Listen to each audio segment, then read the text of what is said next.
Hi, everyone. I'm Don Rooney. And I'm John Timpane. Welcome to the musical Innertube, the podcast born out of a mistake. We once meant to introduce a soothing musical interlude, but we said soothing musical Innertube, and the name stuck. On this podcast, we talk to interesting people about their interesting lives, jobs, hobbies, and passions. Difference makers who really make a difference. This, we're often told, is the age of disinformation, the era of pink slime sites, the dark web, hoaxes, conspiracy theories, foreign interference, and lots of bad actors all over the communications landscape, trying to get us to doubt what's true and believe what isn't. What can ordinary people do in this uncertain time to be better informed consumers of media, become more literate, literally, about the news? Here with us today to discuss all that and more is Christina Veiga, Senior Director of Media Relations for the News Literacy Project. Now, the News Literacy Project is dedicated to increasing public understanding of current events and how they are reported through the media. For example, one of their initiatives is Checkology, free e-learning platform with engaging, authoritative lessons on subjects like news media bias, misinformation, conspiratorial thinking, and more. Welcome to the Musical Innertube, Christina Veiga. Welcome. Thanks for coming on. I'm happy to help. And good news, you don't have to buy any of it. It's all free. Oh, terrific. Well, let's start at the beginning. How do we define news literacy? What does it consist of? Sure. News literacy is the ability to identify credible news and information and to separate that out from everything else so that you know what to trust, share, and act on. So all kinds of information is coming at us largely through screens. And a lot of it doesn't look that different from the next, right? We're constantly scrolling and bombarded with content. We want folks to be aware of what's specifically news, because content that is specifically news is more trustworthy than, say, an influencer trying to sell me a product on Instagram. But we find that especially young people struggle to even just make sense of what they're seeing and differentiating news from everything else. That's where we come in. Don and I are both veterans of legacy media, Don in TV and radio and I in print. And we learned how to be news literate, we hope, by doing, that is, by reporting and publishing out the news. But what do non-media folks need to be better at, need to know more about to become more news literate? What are some of the skills that they ought to learn? A lot of people don't understand how credible journalism gets made. And so we talk a lot about helping people learn how to think like a journalist, how to look for evidence, credibility, and that sort of thing when they're deciding what to trust. So that's a foundational news literacy skill. We talk a lot about identifying media bias and how to use that to try to determine whether a source might be credible. News literacy also involves having a varied media diet. It's very easy, especially now online with algorithms, to get into filter bubbles where we're just fed information that the algorithms think we want. And it takes real effort to break outside of those and find, contrasting viewpoints, for example. So it has to do largely with just evaluating sources, understanding what's news, and understanding what makes something credible versus something that maybe you should think twice about. When you have a situation, Christina, like Fox News, where they say they're credible and dependable and we report, you decide, which they don't say much anymore, do they? But anyway, that was always their slogan for the longest time. And yet you look at it and you perceive that there's an obvious bias. How do you get around that as a news viewer?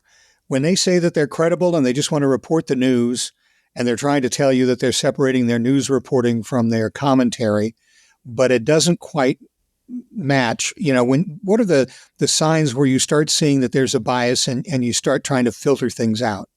I think there's a lot of different issues at play here in this question. And one is, Oftentimes when people talk about or complain about the media, it jumps directly to cable news outlets. We'd like to remind folks that there are a lot of other sources out there, and we really encourage folks especially to check out their local media.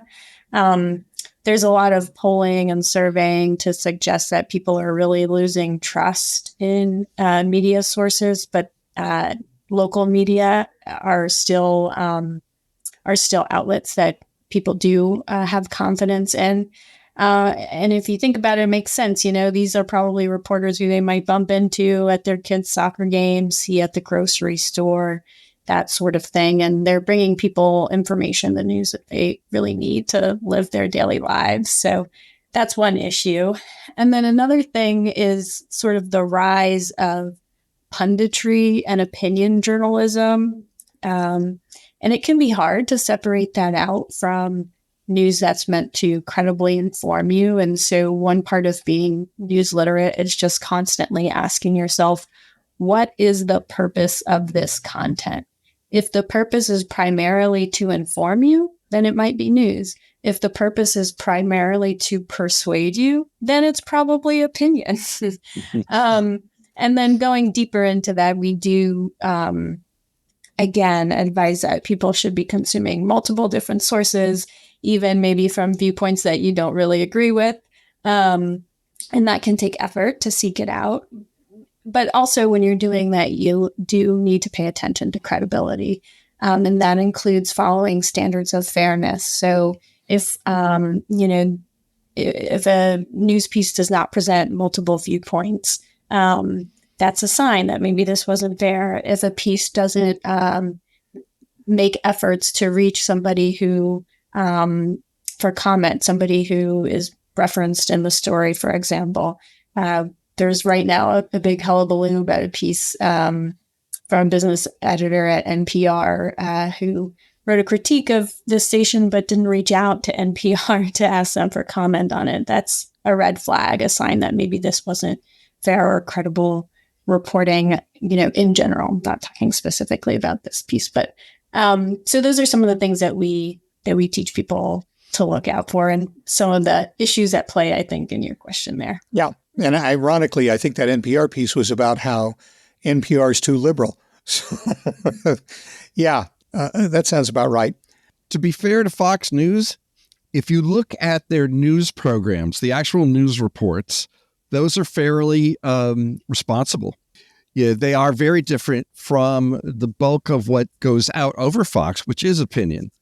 And they, the folks on the news side, pride themselves in being reporters, and they've broken some pretty big stories. They did a great job during Katrina, for example. The Fox News staff did, and went places other staffs didn't get a chance to go. I don't know how hard they work at letting people know, this is an opinion, this is opinion, this is news. But from, I was on the opinion side for half my career, and then on the news side for the second half. Looking at it, I could at least tell, when they're doing the news and when they're bloviating. And the same thing could be said for the Wall Street Journal. It's famous for being, quote unquote, a conservative newspaper, but that's only the opinion side, which is dedicated to a very conservative viewpoint. And they make that clear. But the news side is, again, a bunch of people who make their living reporting, and they got to get it right. And they have excellent reporting. So even in these places where we think that the walls don't exist, sometimes it takes a little work to see them. We do have a tradition in journalism to be balanced, to present both sides of the story. And John and I have both gone through that on the local level in newspapers and on radio and television. But what's the situation where you get into, especially I'm talking political reporting, because I also spent some time at the Pennsylvania State House. And there the lines are very definitely drawn, and you have Republicans and Democrats, and they have different viewpoints. So you're trying to present both viewpoints, but one is really radical, and we're getting that more and more now. how do you deal with a viewpoint that's obviously maybe being close to off the deep end, and you want to give it some time and some credibility, but there's nothing really credible about it the more you dig into it? How, as a journalist and as somebody who wants to look at things as a journalist does, deal with that situation? This is a debate that's going on in journalism kind of all the time now, especially with the rise of conspiracy theories becoming more mainstream. And I want to emphasize that the News Literacy Project is nonpartisan. If you look at the examples that we provide of misinformation, they span the political gamut. We have folks on our board or who have been on our board who have served in Republican and Democratic White Houses. And it's important to us. We sort of follow the standards of journalism within our own organization. We were founded by a Pulitzer Prize winning journalist. But so what do you do when misinformation and conspiracy theories kind of go mainstream or high profile people are repeating them? You know, those are decisions to be made by journalists, but we talk a lot about false equivalency or false balance, and whether that's really accurate, presenting information accurately when you go to great lengths to, for example, quote someone who might be denying climate science. The overwhelming evidence shows that, climate change is happening and it's caused by humans, or vaccines, for example. So we don't shy away from a fact as a fact. And if facts are in danger, then so is democracy. And yes, journalists need to wrestle with how they present that and keep their audience's trust and stay true to the facts. And it's also up to us as news consumers to make sure that the sources that we're consuming are sticking to the facts and showing us their work, so to speak, how they confirmed what they did, or why, maybe even explaining why they're not quoting a particular source, that sort of thing. A lot of this, again, just goes back to showing your work and explaining how credible journalism gets made, because most people do not understand it, and you tend to not trust things you don't understand. I think that's a really wonderful point. And I wanted to go back to one that you were making earlier. This is one thing that people could appreciate a little bit more, is that the world of news reporting is sort of like a huge multi-layer birthday cake where each layer rests on the others. And the bottom layer, the one that's right on the road, so to speak, is local media. Do you have a local news radio station or a local newspaper? What really makes news go are organizations who send real people out to report. It really takes, it's something that a robot can't do yet. Let's put it that way. They've tried with some AI-generated news reports and ain't going real well so far. Yeah. I mean, I think AI can do things like aggregate, maybe, and keep you up to date, do updates once it knows what a story is. But going out and actually reporting, knowing who to talk to on the ground. Let's say that, the train that is moving through your town suddenly explodes, catches fire, and there's a big, thick cloud of toxic smoke. Well, the first people who are going to know about that are the people living there. And then it will filter out to the national media after a while, especially if that train keeps burning. And we saw that same thing happen in Ohio a year and a half ago. But that's one thing I think that does, that opinion is usually one person sitting in a chair saying what he or she believes, which that's great. Everyone has that right. And if a person is smart, often can give you a different way of seeing things. But reporting has to be done by people on the ground. And that's why it's so important to sort of stay in touch with your locals. And I think most people don't understand that it's not all, I mean, it is true that the New York Times controls everything in a way, it is the paper of record, and the big newspapers do often win all the awards, but there are an awful lot of Pulitzers that go every year to local reporting. And more, before I came to NLP, I was a local news reporter in Miami and in New York City, covering schools there.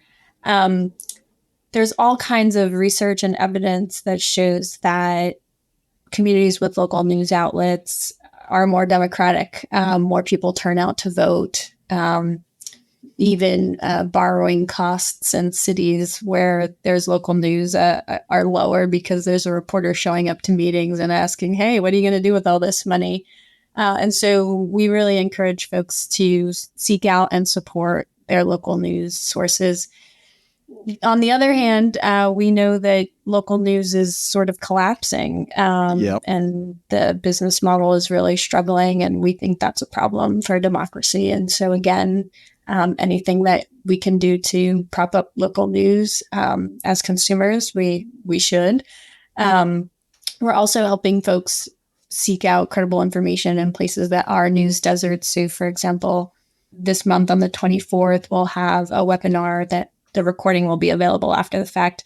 But it's about how to find credible news on elections if you don't have a local paper. So yeah, support your local news outlets. And yeah, a lot of them are winning awards and doing great stuff, and end up actually the national publications end up sweeping in and picking up the local reporting and building off of that. So yeah, it's still today. I mean, a good example of what's going on that really illustrates this is that the local reporting on the bridge collapse in Baltimore Harbor has been wonderful. They know the people to go talk to because they live there and report in the area. They know the folks on the city council. They know the people who run the harbors and build the bridges. I mean, none of us know those people, but they do. That's their job. And so the reporting on this has been wonderful. And most people don't even know how harbors work, aside from we know that the ships go in and the ships go out again. At least they're supposed to, yeah. Yeah. I also wanted to add, you mentioned opinion journalism, and there's definitely a role for that, right? Sure. We want news organizations to clearly label opinion content and separate it out from everything else, because a lot of people don't understand the firewalls that are in place in a newsroom between the opinion side and, the folks who are going out and covering city council meetings. And so it should be very clear to people when they're reading an opinion piece versus something that was reported as a hard news story. And even when folks are reading opinion, it should be fact-based, right? You should look for arguments that make sense logically. You should look for facts that support the claim. You should even look for people who might think differently, and for the piece to address why, that doesn't apply or why they disagree. So even within opinion journalism, there are standards of credibility that you should look out for before you decide to believe something, spread it, share it. Yeah. And one of the things about local television that I've had firsthand experience with is because of the size of staffs of local television stations, which are not that big, they'll have 2 or 3 anchors and maybe another 2 or 3 reporters. Things like this will happen where the anchor who gives you your news Monday through Friday, 6 and 11, also does an opinion show on Sunday mornings that deals with politics and that sort of thing. And sometimes people get that confused, that the anchor who is giving you the facts also appears on another program where it's a little more opinion biased. Now, in fairness, a lot of them act as referees. They'll get people from either side and sort of referee the discussion. But sometimes people will look at that person on an opinion piece and think that they're bringing that into the anchor room, which 9 times out of 10, they're not. As an anchor, they're just there to kind of give you the facts. So again, that's something that people really have to work hard at, because there are personalities involved, I guess is what I'm getting down to, in all of the video news, and sometimes in the audio and sometimes on the radio as well, that really don't get involved when you go to print. You really don't know who that person is that's giving you right. Or 9 times out of 10, who's giving you the story. But it's very obvious in radio and television, and sometimes people can draw their conclusions based on who's delivering the news as to what the news is. You do see some, especially if they're editorial boards, people don't really understand that an editorial board, is not dictating the reporting of a newsroom and, typically not involved in decision making of what gets covered and how it gets covered. So again, helping people understand that we think can go a long way to helping build credibility, because you're right. They see, something that any board came out with and say, I knew they were biased about X, Y, Z. But we're talking about, two completely different sides of the house there. We'll be back to our show in just a moment. But first, here's a soothing musical interlude.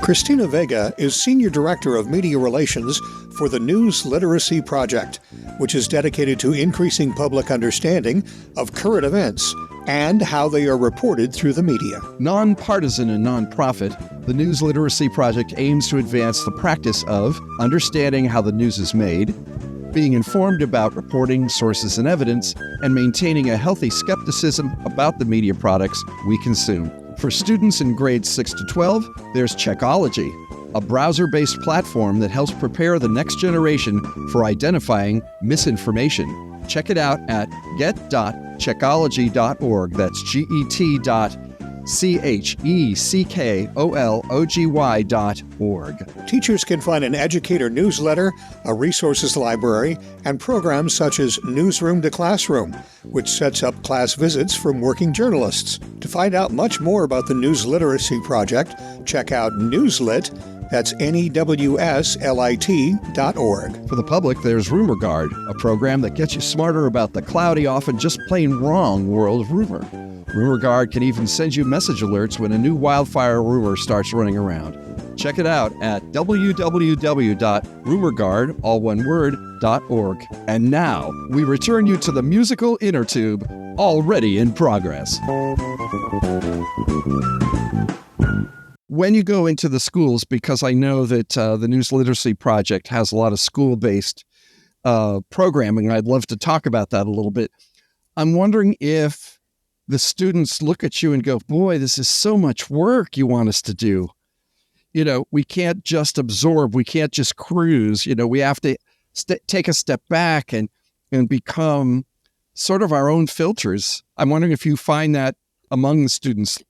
So speaking with educators who use our resources, what I hear is that students are really receptive, because the fact is they're not being taught largely how to make sense of all of the information that they're being bombarded with. There's kind of this assumption that they're digital natives and they just somehow intuitively know.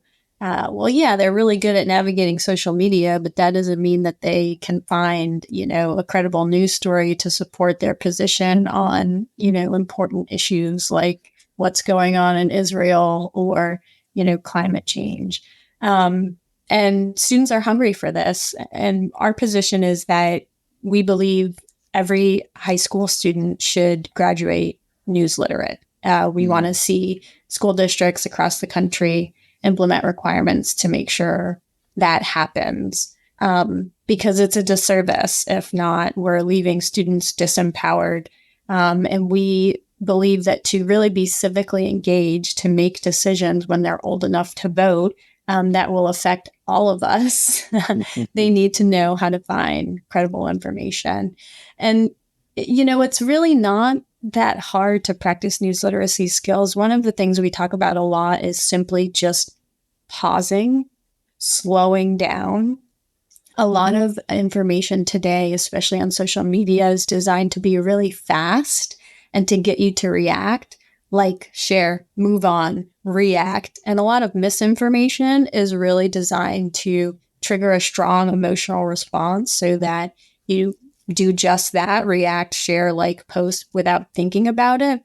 And so there's real power in just pausing and asking yourself a couple of questions like, what is the primary purpose of this information? What is the source? How do I know this is true?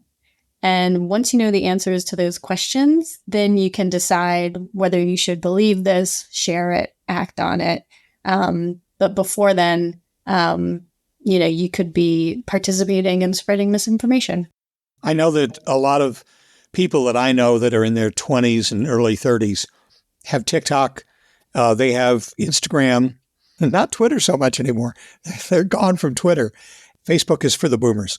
So I remember, when I first started on Facebook, there were a lot of pieces of what I want to say gossip, and they would be passed off. Oh, did you see this? I just got this from a friend. And, they'd pass that on, and the logarithm would then send it to everybody who added other things like that before. When I talk to people in their 20s and 30s, they get an idea that, there's goofing around. Social media is there as a social thing and gossip and music and that sort of thing. But then they want to know where to get their news if they don't get it from there. And so that's, I guess, where your organization would steer them in a direction to say, well, here's where to get credible information. We talk a lot about curating your news diet, right? I love that word. Yeah. Because, on social media, algorithms are being changed all the time. News is being upvoted, downvoted, that sort of thing. And you're being fed what the algorithms think you want, right? And that is not always news and not always credible news. And so we really encourage folks to actively seek out information about what's going on around them from credible sources, because if you're passive about it, it is quite possible that you are not going to be exposed to really important stuff that you should know about what's going on in the world. And there's all kinds of surveys and stuff showing that more and more people are becoming news avoidant. There's probably good reason for that. It can be depressing. And it can be hard to know who to trust, and it can feel overwhelming. But we think it's really important to stay engaged, especially if we want folks to be civically involved.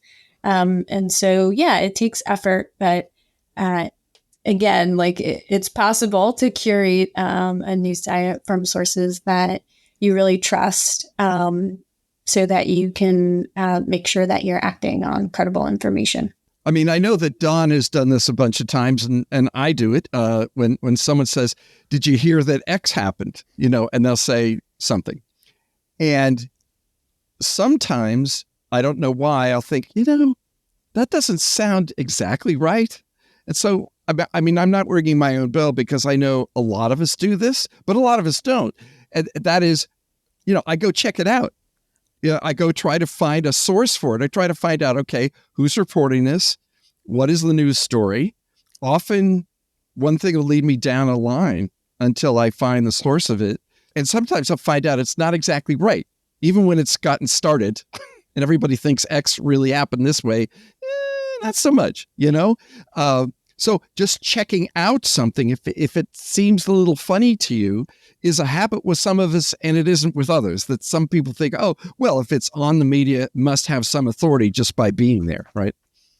That's your journalism sense tingling, is asking, is this really true? But that's what we want everyone to do, is to think like a journalist. And again, when you see a claim that seems really crazy or gets you riled up, just pausing and asking, what's the purpose of this information? What's the source? How do I know it's true? And it can feel overwhelming, but it doesn't have to be. A lot of this is as simple as opening up a new tab and searching for the claim. And if you find credible news sources reporting on something, well, there you go. You know whether it's true or not. If you don't find information about a claim, that's a red flag, because news businesses are in the business of reporting the news. So there's something noteworthy, they'll be reporting it. But a lot of this mis and disinformation especially ends up getting fact-checked pretty quickly by a really robust network of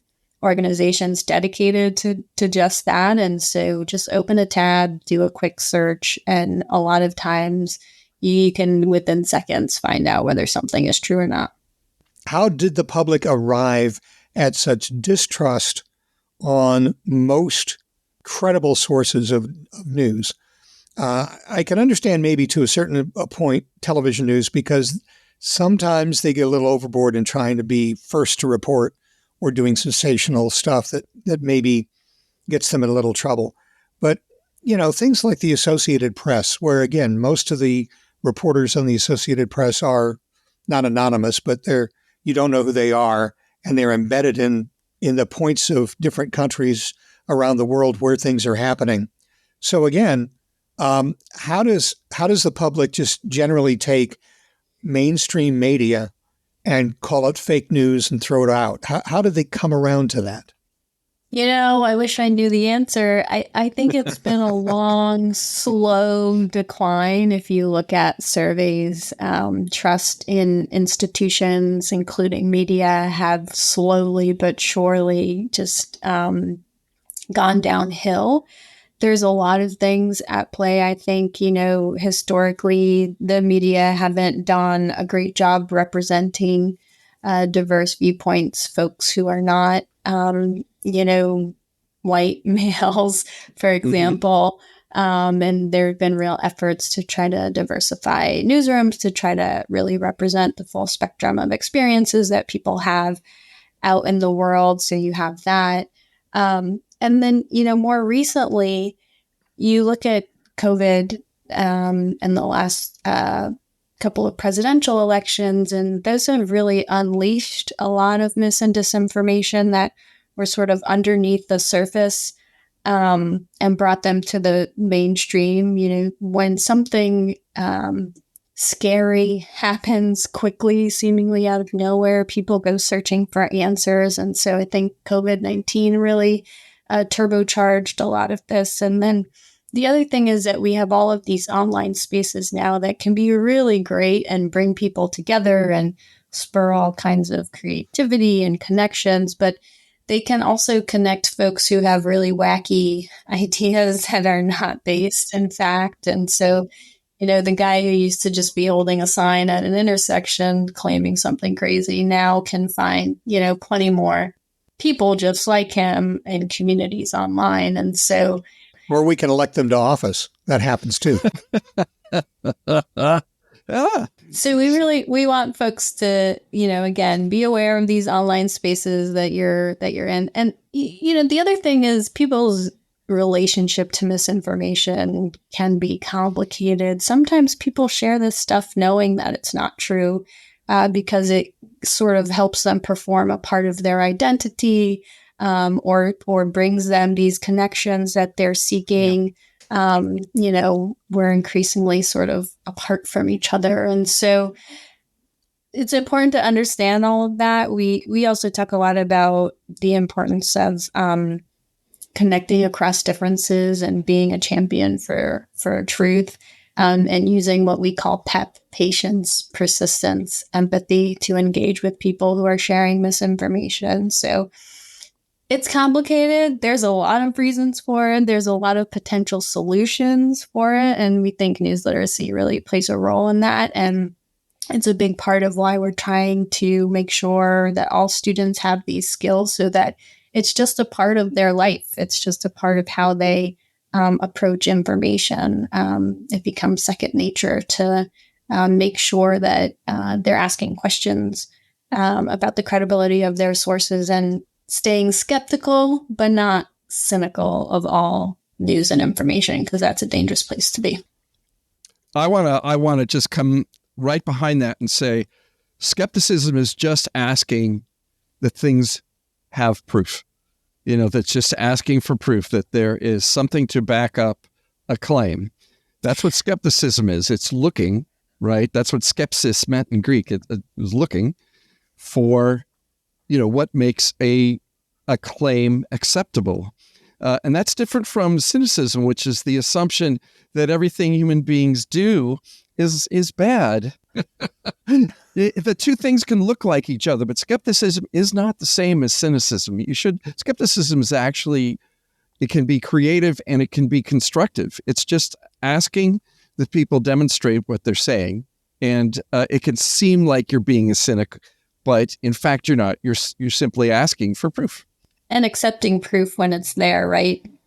Because otherwise you're tipping into conspiratorial thinking. One of the red flags that we teach folks to look out for when it comes to conspiratorial thinking is just impossible burdens of proof, or when you present some sort of evidence and they say, well, what about this other thing? And so, yeah, being skeptical is healthy, but you need to also understand when the evidence is there and a fact is a fact. I've noticed a line that appears in journalism quite a bit now, especially in print journalism, is so-and-so repeated the unfounded claim that the election was stolen or whatever. In other words, it's eking its way into a system where, hey, we've looked at this isn't right. This person is still repeating it, but we want you to know that we've looked into it and it's not accurate. Yeah, I think that gets at the point that you were making earlier about how do journalists deal with sort of the mainstreaming of mis and disinformation and still trying to maintain trust. And so that is kind of a middle ground, I think, that a lot of folks have tried to emulate. Because it lets you know that they're doing their homework. They're not just saying these people are liars or whatever it is. They went ahead and checked it out. And there have been a lot of lawsuits over, well, let's say the 2020 election. If any of them actually turn up anything someday, then they'll have to change the disclaimer, won't they, Don? So far they have. A lot of those. Yeah, I think a lot of those lawsuits are dead now, John. Yes, I think that's right. I think we can close the book on that one. But no, you make an excellent point, don't you? That at a certain point, being a consumer is being an adult in the sense that you can see where there's a preponderance of evidence, and that you must accept it. That there's a point at which arguing against it is simply flogging a dead horse, and yes, it can lead to conspiratorial thinking.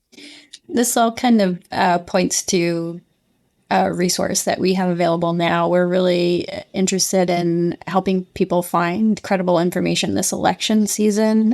Good.